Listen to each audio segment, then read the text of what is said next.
గుడ్డల్లో మంటున్నప్పుడు నీ చుట్టూ పోరాటాలు ఉంటాయి. సాతాను నిన్ను అన్ని విధాలు అటాక్ చేస్తాడు, అన్ని విధాలు అటాక్ చేస్తాడు. నీ ఇంటిలో నుంచి ఎదుర్కో. నీ చుట్టూన్న వారు, నువ్వు నమ్మిన వారు, నువ్వు ప్రేమించిన వారి దగ్గర నుంచి పోరాటం. నీలో నీకే పోరాటం.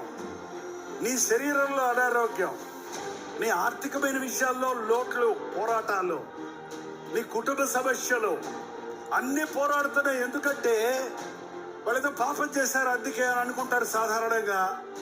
కానీ దేవుని కొరకు బ్రతికే వారికి వచ్చే ప్రతిశోధనకు కారణం సైతానికి మంట పుట్టిందే. నీ ప్రార్థన వాడు తట్టుకోలేకపోతున్నాడు, నీ భక్తిని వాడు చూడలేకపోతున్నాడు, నీ యథార్థతను వాడు చూసి ఊరుకోలేకపోతున్నాడు. ప్రారంభ దశలోనే ఇది సాతాను పని, ఇది అపవాది తంత్రం అని ఎరిగినప్పుడు నువ్వు ఎవరైనా సరే యేసు నామములో విశ్వాసంతో ప్రార్థిస్తే అద్భుతం చూస్తావు. నీకు వచ్చే సమస్యలు చూసుకొని అయ్యో సమస్య వచ్చాయే అయ్యో అని ఏడుస్తూ కూర్చోవద్దు. స్వీయ పరితాపంతో ప్రార్థన చేయొద్దు.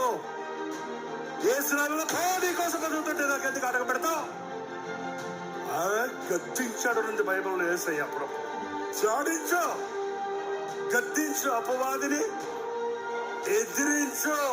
అప్పుడు వాడు నీ యొద్ద నుండి పారిపోతాడు.